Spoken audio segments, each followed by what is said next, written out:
sejam bem-vindos ao último videocast do Breast Saving Group de 2025, o videocast para quem faz oncoplastia mamária. Nós estamos reunindo, né, os artigos que julgamos mais interessantes ou que foram os publicados em melhores revistas ou mais comentados em 2025. Essa é a segunda parte do videocast, a gente já apresentou a primeira parte, e é com muita satisfação que eu divido esse momento com as minhas amigas e companheiras, doutora Lígia Teixeira, doutora Luciana Limonge e doutora Gláucia Mesquita. O artigo que eu trouxe para discutir é um artigo que trata de linfedema em pacientes submetidas à reconstrução mamária, que é algo que a gente pode trabalhar, né, trabalha na nossa rotina diária e acaba discutindo um pouco. Será que a reconstrução, por si só, tem influência na presença de linfedema? É um estudo coreano. E o objetivo desse estudo foi avaliar se a reconstrução mamária imediata após a mastectomia influencia o risco de desenvolver linfedema relacionado ao câncer de mama. É um estudo, como eu disse, coreano, né, baseado num banco de dados coreano, e ele avaliou o risco de linfedema associado à reconstrução com implante e reconstrução autóloga, com cirurgias como TRAN, DIEP e grande dorsal. É um estudo de coorte retrospectiva, baseado em dados, né, nacionais, pacientes que foram diagnosticadas no período de 2017 e avaliadas até 2022, uma população triada inicial de 104.568 mulheres acima de 30 anos, mais a amostragem final, depois da seleção, foram 10.512 pacientes, sendo 5.256 sem reconstrução e 2.256 com reconstrução imediata, sendo que as reconstruções imediatas foram divididas em 5.171 com mastectomia total, 83 reconstruídas, muito poucas com a reconstrução autóloga e 5.088 reconstruídas com implantes. A definição de linfedema foi em relação ao código, né, para linfedema, o CID-10, e a prescrição, se as pacientes tiveram que fazer fisioterapia ou bandagem mais do que 3 vezes após o diagnóstico. Então, não tem uma definição muito clara do que foi linfedema.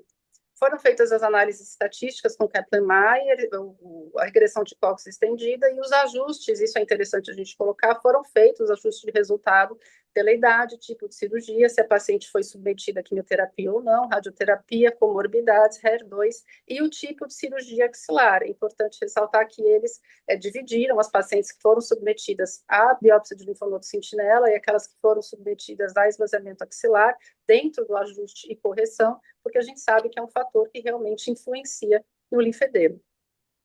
Em relação aos resultados, a incidência cumulativa de pacientes com reconstrução imediata foi de 22,5%, e a sem reconstrução foi de 25,3%, uma diferença que não foi significativa. O hazard ratio ajustado mostra que a reconstrução imediata geral, as pacientes que foram submetidas à reconstrução tiveram 24% menos risco de terem linfedema. E aí vem a parte interessante, 26% das pacientes submetidas à reconstrução com implante tiveram menos linfedema. E as pacientes submetidas à reconstrução autóloga tiveram quase 2 vezes mais risco de linfedema do que aquelas que foram submetidas à reconstrução com implante. Então, logo concluiu-se, né, e se questionou que a reconstrução imediata com implante é protetora de linfedema, enquanto a autóloga aumenta o risco. O que a gente tem para discutir e questionar em relação a esse artigo? Né? Os autores levantam as hipóteses, a skin sparing e a nipple skin sparing, elas preservam os vasos linfáticos subcutâneos, então talvez preservariam o trajeto e drenariam com mais facilidade o edema e a linfa. A reconstrução reduz aderências e contraturas que podem prejudicar o fluxo linfático e que a própria inflamação, uma inflamação controlada da reconstrução, com implante, pode estimular a linfangiogênese através do VEGF-C. E por que a cirurgia autóloga, a reconstrução autóloga, poderia aumentar o risco, né, de linfedema? É uma amostra muito pequena, tem uma discrepância muito grande, eu acho que é o maior viés desse estudo. Né? Então, eles colocam que pacientes mais complexas podem ter sido selecionadas para receber a reconstrução com retalho, e tem dados que são importantíssimos que a gente sabe, que é, por exemplo, o índice de massa corporal, né, o tamanho estimado, peso estimado da mama e o estadiamento tumoral da paciente. Mas é um estudo coreano, e a gente sabe que as mulheres coreanas, em geral, são pacientes de compleição magra. Limitações importantes do estudo. A gente não tem uma definição clara do que é o linfedema, né? Então está definido por código e não por medida objetiva. A gente não tem dados essenciais, como eu acabei de dizer, em relação ao índice de massa corporal, tamanho da mama, estadiamento do tumor, a radioterapia regional, e apesar de terem feito, né, o ajuste em relação à cirurgia axilar, a gente sabe que isso acaba influenciando e não sabe, principalmente na amostragem das pacientes que foram submetidas à reconstrução com tecido autólogo, quanto isso realmente impactaria, porque a amostragem é muito pequena. E a população é uma população asiática, a gente não consegue ter certeza se esses dados se extrapolariam para a população oriental. Então, a conclusão do estudo é que a reconstrução imediata, especialmente a reconstrução com implante, está associada a menor risco de linfedema. A reconstrução autóloga pode aumentar o risco, mas os dados são limitados. E são necessários mais estudos prospectivos e randomizados para poderem avaliar e poder corroborar com o que os dados desse estudo trouxeram. Então, essa é a mensagem que fica. Esse estudo é um estudo que eu achei que é interessante para levantar, né, esse questionamento, que é um questionamento que a gente dificilmente faz. Será que a reconstrução ajuda ou atrapalha no linfedema? Então, eu queria agora convidar a Lígia para dizer o que ela achou, se tem algum questionamento em relação a esse artigo, e também vai ser a próxima expositora do artigo que ela selecionou. Excelente, Paulinha. Uma dúvida que me surgiu aqui é se eles estratificaram essas reconstruções autólogas, quantas foram grande dorsal, quantas foram reto abdominal, porque uma das preocupações que eu tinha antes de começar a fazer tanto dorsal era se essa manipulação ali na região infraaxilar aumentaria esse risco de linfedema. Eles fizeram essa estratificação ou só consideraram autólogo tudo junto? Eles consideraram o grupo inteiro como reconstrução autóloga, não foi subdividido, quantos foram divididos, quantas foram de EP, quantas foram reta. Eu concordo com você, eu acho que seria um dado importante, porque a drenagem linfática está diretamente relacionada a qual vai ser interrompida, né? Então a gente pode até imaginar que talvez o grande dorsal seja pior nesse cenário, mas eles acabaram colocando todo mundo num grupo só. Excelente. O meu artigo, ele é sobre um tema muito debatido atualmente, que é a reconstrução pré-peitoral. É um artigo chinês que foi publicado esse ano na revista Breast, e o tema dele é reconstrução imediata pré-peitoral versus subpeitoral em dual plane, com a utilização de uma tela chamada T-Loop-BRA, um estudo de coorte prospectiva, mas não randomizada em um único centro lá na China. Então, nesse estudo, eles recrutaram pacientes entre 2021 e 2023 que foram submetidas a mastectomia skin reducing ou nipple sparing, e que foram submetidas à reconstrução imediata com implante pré-peitoral e subpeitoral. A todas as pacientes desse estudo, elas utilizaram essa tela, que é uma tela que é constituída de polipropileno e revestida por titânio. É um material sintético reabsorvível. Então, os dois grupos utilizaram essa tela. No grupo foram 94 mastectomias. Vale ressaltar que ele não incluiu pacientes submetidas a cirurgias bilaterais, apenas unilaterais, e incluíram pacientes de excelente prognóstico para um bom resultado de reconstrução, que são pacientes com mamas pequenas ou médias e com pitose leve grau 1 e 2. Então, os dois grupos utilizaram a tela. O grupo da pré-peitoral foi de 50 pacientes, subpeitoral 44.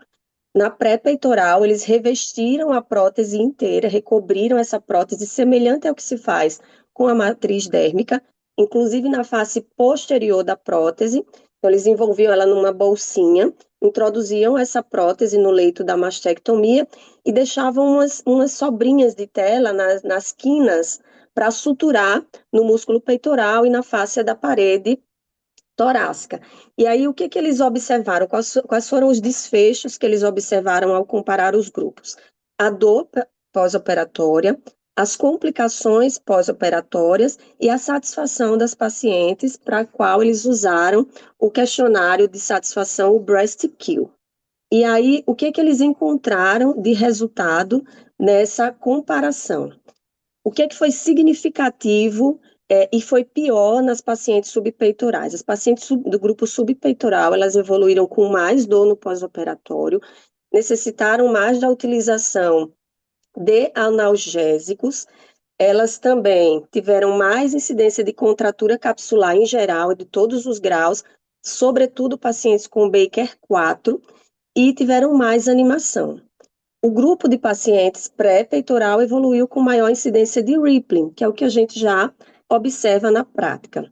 Em termos de complicações associadas diretamente à cirurgia, como sangramento, hematoma, seroma, infecção, perda do implante, não houve diferença significativa entre os grupos. Quais são as considerações que eu tenho em relação a esse trabalho? E, de forma geral, né, quais são os benefícios da reconstrução pré-peitoral? E, normalmente, a gente perde menos tempo, é uma cirurgia normalmente mais rápida do que quando a gente usa o plano subpeitoral, o tempo cirúrgico é menor. Nesse trabalho, o que eles encontraram? A melhor satisfação das pacientes, menos contratura capsular, menos dor, menos uso de analgésico. Tem diferença em termos de perda do implante. Então, assim, é mais um trabalho sedimentando a importância e talvez a vantagem da utilização do plano pré-peitoral nas reconstruções imediatas.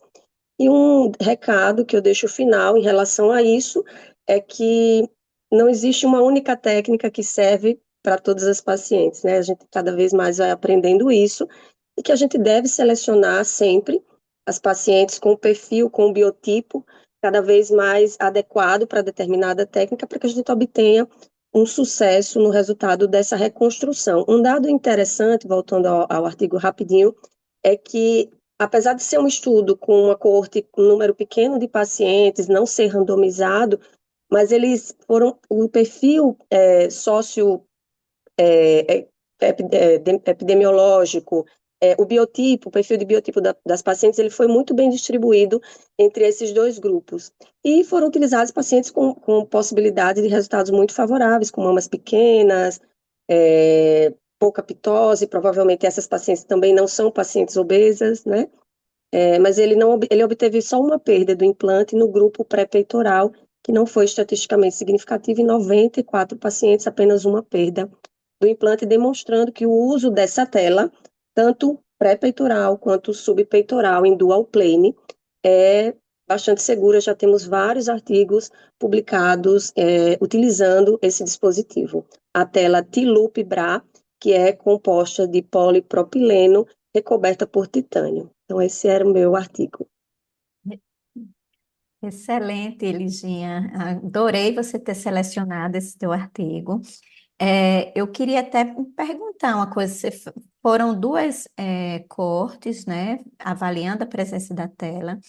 O que a gente tem visto ainda com meta-análises, com as revisões, ainda é muito controverso, né, a presença da tela no tipo da reconstrução. Inclusive, a casuística que a gente tem, uma das maiores, que é inclusive com o nosso querido professor Cícero, né? Ele faz as reconstruções pré sem a tela, né? Nessas duas, essa malha, não houve diferença, não é, entre os dois em relação à questão de perda. O que me chamou a atenção foi o grau de contratura na dual plane.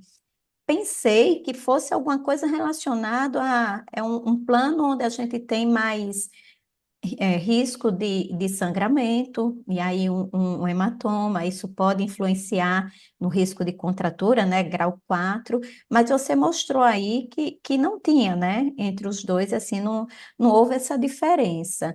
Você acha que tem alguma coisa relacionada à presença da tela nesse plano para aumentar tamanha contratura?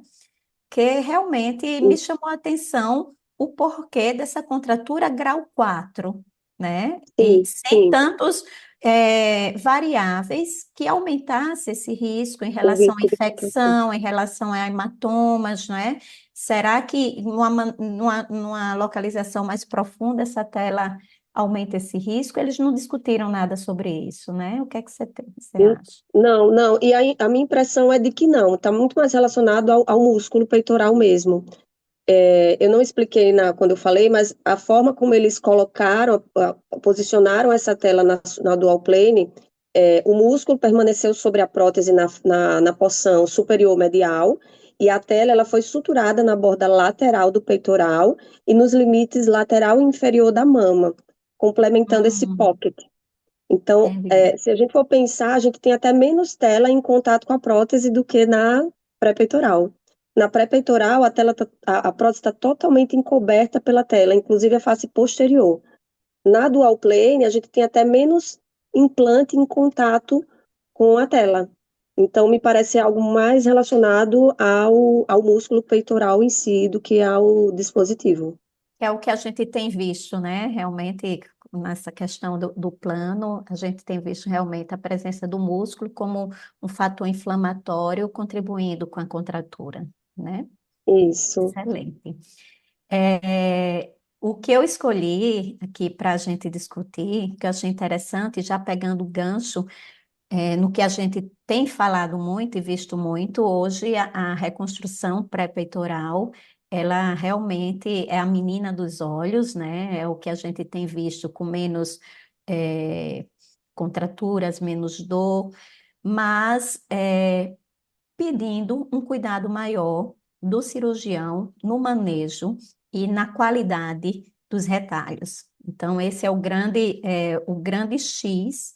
Se a gente realmente está evoluindo para esse tipo de cirurgia, cada vez mais a gente tem que prezar pela questão do retalho. E aí a gente traz, eu escolhi esse artigo, porque ele traz uma ferramenta que a gente precisa colocar mais em evidência, em estudo, que é a angiografia, a cirurgia utilizando o verde de indocianina e avaliando a perfusão desses retalhos através da angiografia.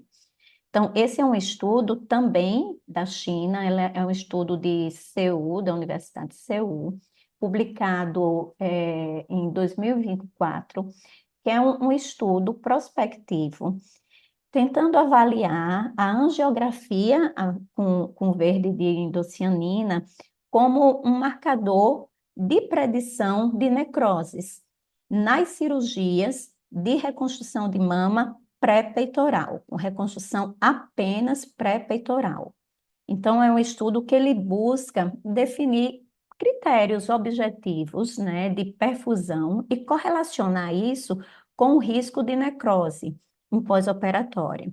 Então, é prospectivo, sim, observacional, mas único centro, único cirurgião, inclusive, e ele queria criar conceitos mais objetivos para poder predizer, através dessa ferramenta de avaliação da perfusão com verde de indocianina, se conseguia predizer melhor a necrose de retalho.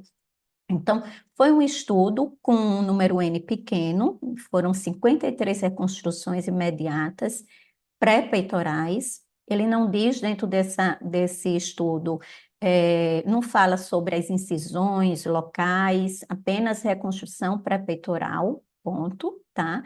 E a avaliação com o aparelho, não é o aparelho que a gente utiliza aqui, nós temos o SPY-FI, que é o aparelho de avaliação manual de angiografia com o verde, é o aparelho de Flubin, é uma empresa até francesa, se não me engano.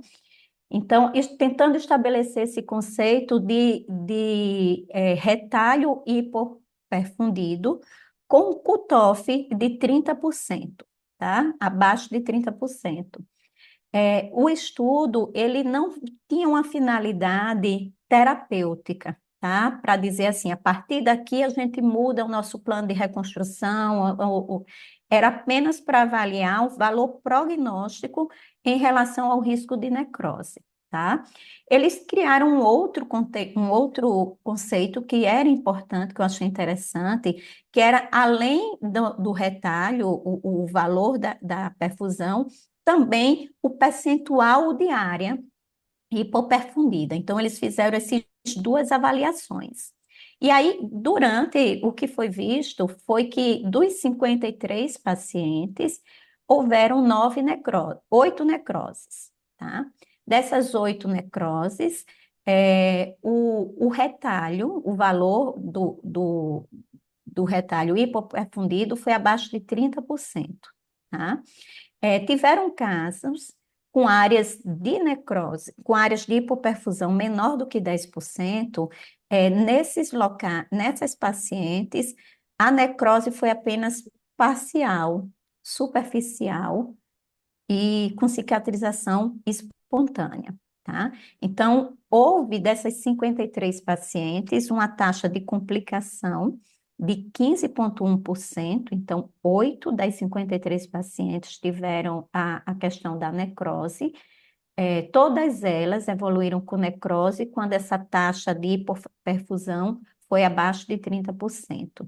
Então, ele mostrou que essa arma, ela teve um desempenho importante de sensibilidade, de especificidade, para apontar a questão da necrose. Então, esse marcador objetivo, abaixo de 30%, foi um marcador forte do risco de necrose. E o outro conceito, que foi de área hipoperfundida, acima de 15%, ele poderia indicar um risco de necrose total, né, com perda, literalmente. Abaixo disso, 10% teve necrose parcial, mas que cicatrizou espontaneamente, enfim. Então, esses conceitos objetivos dados através dessa avaliação de angiografia, ele sugere que seja uma ferramenta para a gente utilizar, inclusive para definir, né, no momento da cirurgia, se a gente vai optar por uma reconstrução tardia, se a gente vai mudar plano de reconstrução, mas são coisas que a gente ainda precisa amadurecer, fazer estudos multicêntricos, aumentar o número de N, mas é uma arma que fortalece o que a gente já tem de dados na literatura. Ponto de corte, mais ou menos, por volta dessa vascularização em torno de 33%. Então, essa variável, área hipoperfundida, que eles colocaram nesse estudo, que foi em torno de 15%, ele também é mais uma orientação em termos de predizer o risco de necrose. Então, eu achei interessante porque quando a gente tem acesso, é uma ferramenta assim, útil para a gente poder prever a necrose do retalho de mastectomia, especialmente nas reconstruções pré-peitorais. Esse aparelho que é utilizado, a diferença do SPY, a penetração tecidual, ela é importante muito para a superfície. O SPY, a gente consegue uma penetração maior para retalhos mais dermogordurosos. Esse daqui é muito específico, é muito superficial. E esse conceito que é intuitivo, que é um conceito simples, abaixo de 30%, vai ter o risco da necrose, então tem uma aplicabilidade, né, clínica. Então, o que a gente tem, assim, desse estudo, obviamente, não teve uma análise multivariada, com vários fatores que podem estar ali intervindo na questão da perfusão, por exemplo, a escolha da incisão, né, periareolar, em soco, foi uma skin. Então, esses fatores de confusão não tem nada descrito dentro do estudo, se isso influenciaria ou não nesse número, né, da hipoperfusão abaixo de 30%, né? Ele não vem para mudar, por conta disso, a terapia, mas é mais um dado de prognóstico, tá? E a amostra é pequena, tiveram poucos eventos, então tem um viés de seleção aí. Quando um dos critérios de exclusão, que é interessante, eles excluíram quando você tinha um terço da área em hipoperfusão, eles já tiravam essa paciente do estudo. Então, é uma tecnologia nova que vai nos ajudar bastante na avaliação e no cuidado desse retalho. Por isso que eu trouxe esse estudo aqui para vocês. Excelente, Lu, porque é uma das tecnologias que a gente está começando a usar, né? Aqui em São Luís a gente tem o SpyFi já está aprendendo a usar todas essas tecnologias, esses dados. Eu consegui, recentemente, numa aula da Lilian para a gente aqui, ela também passou alguns artigos que falavam desses cutoffs, né? De 30%. E aí a questão é justamente essa, né? Em que momento que a gente vai usar esse dado, essa avaliação intraoperatória para mudar nossa abordagem cirúrgica, o nosso planejamento de reconstrução. E eu queria te perguntar justamente isso, se no estudo ele cita, né, se ele mudou o plano, se ele adicionou, por exemplo, hiperbárica precoce para essa paciente, né, porque eu acho que o que a gente pode estar tirando desses dados é justamente isso, eu tenho a informação de que eu vou ter mais sofrimento, o que que eu posso fazer para essa paciente complicar menos, né? Se ele chegou a descrever isso no estudo, Lu? Não, não. É um estudo praticamente onde ele só queria avaliar a questão prognóstica. Então, tentar encontrar um cutoff de que daqui para frente você tem o maior grau de risco de necrose. Então, eles tiveram com esse dado uma um resultado com muita sensibilidade e especificidade, mas assim, não foi desenhado, nem foi tentado correlacionar com a mudança terapêutica, tá? Mas é um racional, sim. A gente utiliza essa arma não só para dizer o que é que vai necrosar ou não, mas, por exemplo, os pacientes onde tinha área hipoperfundida de 1/3, eles já tiravam, né, desse estudo. Então, teve um viés de seleção muito importante aí dentro deles, mas é algo que vai nos ajudar muito. Uma das coisas que ele que não pontua, por exemplo, a gente utiliza muito no SUS ainda o azul, né? E o azul ele mexe na saturação periférica, né? Até que ponto essa avaliação ela é preditiva em relação à questão do complexo areopapilar, por exemplo, né? São coisas que não foram respondidas, mas a gente tem uma arma aí muito grande que vai nos ajudar bastante nessa seleção e nesse cuidado melhor do retalho. A reconstrução pré-peitoral exige esse tipo de dedicação, manejo no retalho. O sucesso da pré-peitoral é manejo e indicação, né? Correta. Acho que é o que vai É. dar menos complicação. E eu vou finalizar com o meu artigo, que é super a cara do Breast Saving Group, né? Que na verdade é um artigo que fala sobre a oncoplastia na era moderna, e ela descreve bastante sobre novas tecnologias, né? Sobre insights biológicos, o mercado, e eu achei super interessante trazer para vocês, porque a gente sempre fala muito de coisas novas e algumas vezes até recebe certas críticas de que, mas isso não é viável, isso não é acessível, mas isso é uma realidade em muitos locais e a gente tem que saber que existe para poder tentar buscar o melhor para nossas pacientes. Então, novas tecnologias devem ser investigadas, avaliadas, né, estudadas e, com certeza, incorporadas dentro da nossa prática clínica, enquanto que a gente puder fazer, né? Dentro de todas as limitações que a gente tem em cada região desse Brasil. Mas é interessante a gente saber, esse é um artigo do Departamento de Bioengenharia da Universidade de Califórnia, que foi publicado esse ano, e ela começa o artigo justamente falando dos dados populacionais, do quanto que a reconstrução mamária tem crescido, principalmente a reconstrução com implantes, né, em detrimento da reconstrução autóloga, mas a gente sabe que talvez isso possa até mudar no futuro, enfim, né, e o tanto que isso traz um impulsionamento de mercado. Eles projetam para 2030 mais de 6,5% de aumento de renda de mercado somente com essa questão da reconstrução mamária, através de próteses, de expansores e de ADMs, né? Então, é um mercado crescente, é um mercado que realmente está em vista, né? E a gente está indo junto com eles, porque a gente cada vez mais está reconstruindo, né? Eu achei interessante, ela fala de várias coisas, eu vou citar 4 tópicos que eu achei mais importante para a gente falar. Primeiro, da própria ADM, né?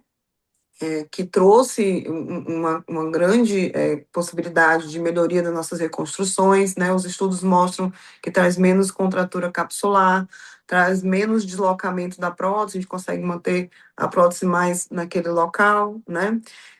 Porém, a gente tem um maior custo. A ADM em si mesmo, ela tem um custo altíssimo, e nesse cenário surgiram as telas sintéticas absorvíveis. Nesse artigo, ela cita principalmente duas, essa Tilopebra, que a Nisha falou no artigo dela, né, que eu não sei se a gente tem aqui no Brasil, realmente eu não me recordo, e a Tiger, TIGR, que hoje eu tenho utilizado bastante aqui em São Luís. Essa semana que vem eu tenho 2 cirurgias, operei uma semana passada com Tiger, né, que eu tenho gostado bastante de trabalhar com essa tela, né.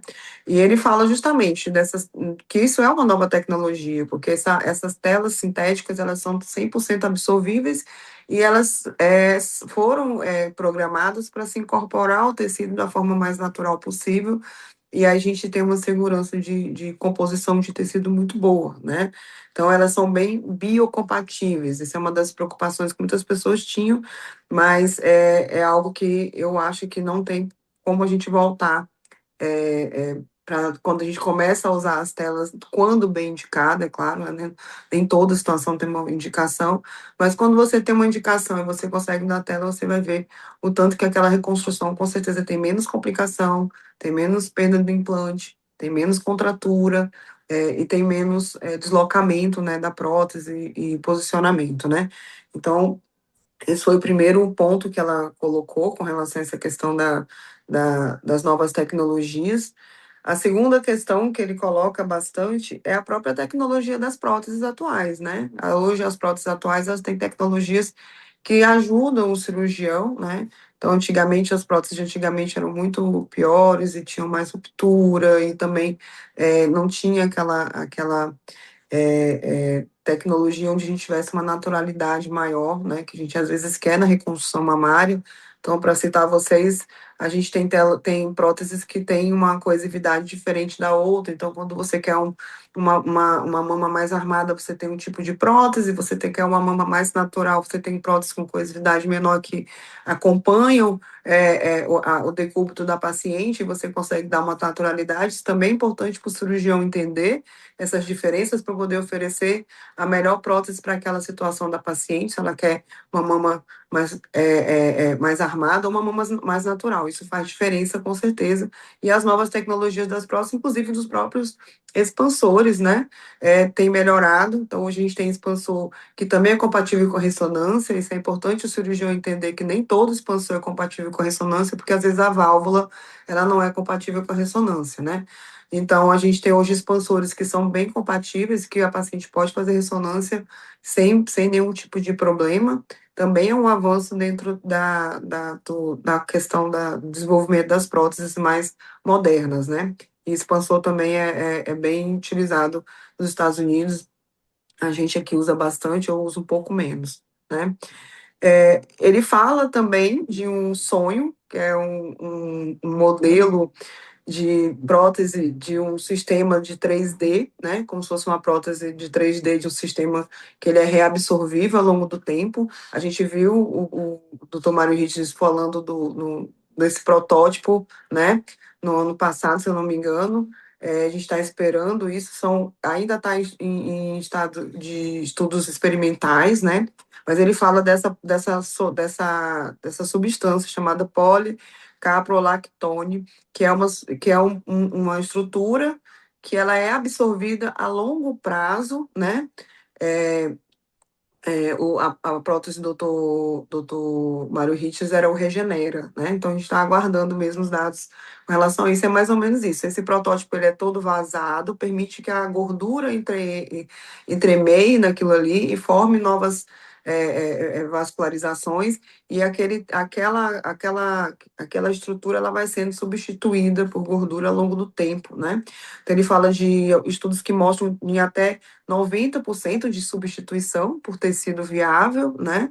E em torno de 6 a 12 meses para uma reabsorção completa. Então, realmente, é algo que eu acho que não vamos estar muito longe disso, e que, com certeza, é um sonho todo cirurgião já imaginou sempre colocar assim, será que a gente botasse um negocinho aqui que virasse mama, né? Então já tá, isso já faz parte do futuro, que o futuro é agora, já é em pouco tempo. Isso aí já existem esses protótipos 3D, né? Já estão em estudos e provavelmente em breve a gente vai ter isso no nosso dia a dia, se Deus quiser, né? E por fim, o que é o meu queridinho, que são justamente as células troncos derivados da gordura, né? E o SVF, que são substâncias que a gente consegue selecionar da gordura, que são ricas em células tronco e com células de vascularização, e que aquilo ali permite uma regeneração da pele ou dos tecidos, né? Então, assim, esses são, talvez, uns da cereja do bolo da cirurgia regenerativa, que é algo que também está muito em alta e que a gente tem estudado bastante. Nos nossos cursos do Breast Saving Group, a gente tem mostrado várias técnicas de regenerativa, né? Tanto com a gente conseguir isolar o SVF, que é esse fator estromal, né? É rico em células-tronco, como também o PRP, plasma rico em plaquetas, que você consegue adicionar ao seu enxerto de gordura e, com isso, otimizar esse enxerto de gordura e diminuir a absorção. Ele até cita alguns artigos onde você tem uma absorção de menos de 20% quando você consegue otimizar a gordura, o enxerto da gordura com essas substâncias derivadas, né, da gordura ricas em células-tronco, né? Então, a gente tem várias tecnologias que permitem que a gente faça essa seleção desses tecidos, e ele não fala isso no artigo, mas eu particularmente tenho utilizado muito na pele irradiada, na própria pele mesmo, o SVF, a gente consegue ver a regeneração daquela pele, que eu acho que, para mim, radioterapia vai ser o futuro, a cirurgia regenerativa, né? E ela termina justamente falando que a gente está numa era onde muitas coisas vão acontecer e que vão melhorar, né, a reconstrução mamária. Não é mais somente aquilo que a gente aprendeu há muitos anos atrás. A gente está no momento em que a gente está realmente vivendo toda essa transformação. E nós aqui do Breast Saving Group estamos sempre trazendo tudo isso para dentro dos nossos cursos, para quem participou dos nossos cursos, escuta o que a gente fala, a gente sempre está falando de todas essas tecnologias, né, no nosso dia a dia, e o que a gente tem utilizado tentando ensinar para as pessoas, né. Então, são coisas que eu acredito que já é o futuro que é agora, né, mas que eu gostaria de ter trazido mesmo para todo mundo entender que a oncoplastia mamária, ela realmente, ela vai decolar nos próximos anos, e a gente tem que estar aqui, sim, bem atualizado, antenado, para que a gente possa fazer sempre o melhor para as nossas pacientes, né, pessoal? E eu acho que é esse o último artigo que a gente tinha para apresentar nesse nosso último videocast, né? Pronto, excelente, Gláucia. Eu acho que esse artigo realmente é a cara daquilo que a gente se propõe a fazer.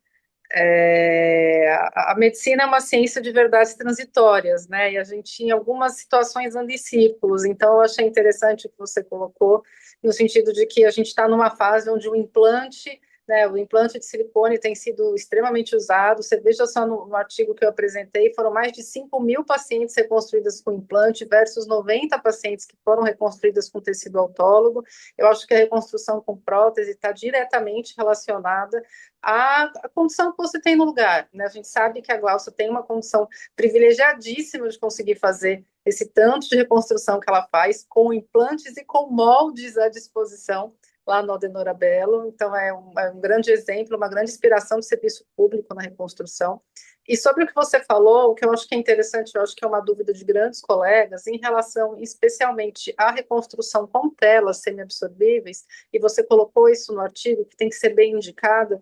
Quem são as pacientes que você acha que, se você tivesse que escolher, se tivesse pouca opção, né, no sentido de pouco investimento financeiro, você pudesse oferecer para poucas pacientes esse recurso, quem é a paciente que você acha que realmente mais se beneficia na reconstrução com tela semiabsorvível? Que cenário?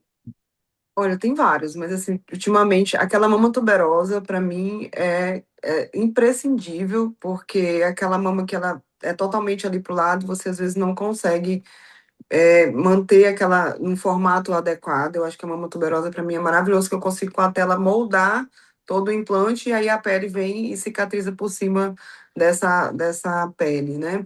As pacientes com mamas muito grandes, mas muito grandes mesmo, e que a gente tem mais segurança de colocar uma prótese maior, né? Você consegue montar uma prótese muito grande com a tela juntando com o peitoral, né? E aí você tem mais segurança. E também aquelas pacientes onde eu acredito que eu não vou conseguir fazer uma bolsa muscular adequada, né? Eu vou ter dificuldade, aquela paciente com cirurgia secundária, que já fez uma mamoplastia, você não sabe como é que foi colocado aquilo, se foi ponteado ali no músculo, se tem fibrose, se não tem, e que tem um risco maior de necrose do retalho, né? Que daí eu fico mais segura de que a gente tem um pocket completo com mais segurança, né? Eu particularmente não uso, não indico a tela para cirurgias pré-peitorais, eu sou muito concordante depois daquele artigo do Dr. Cícero Urbano, não tem como a gente pensar que vai botar uma tela vai fazer diferença nesses casos. Eu realmente não faço, não indico nesse cenário. Eu acho que se a pré-peitoral for bem indicada, ela vai ter uma prótese pré-peitoral sem tela, não vai ter necessidade, né? Se você indicou corretamente. Se você precisaria de tela, talvez você colocaria essa prótese embaixo do músculo, seria mais adequado, né? Então, dentre as indicações que eu utilizo hoje em dia, basicamente são essas, né? Situações que eu acho que tem maior risco, né? De necrose, de extrusão, e onde eu preciso de um implante também muito grande, ou que eu preciso de um contorno melhor dessa mama. Eu acho que é isso.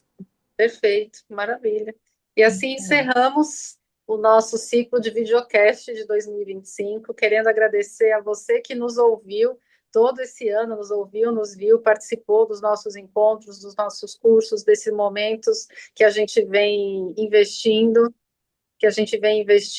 em poder compartilhar o conhecimento que a gente tem e construir o conhecimento conjunto, né? A gente sabe que conhecimento ele é uma coisa construída pela troca de informações e essa troca é feita constantemente com a participação de vocês que engrandecem nosso trabalho.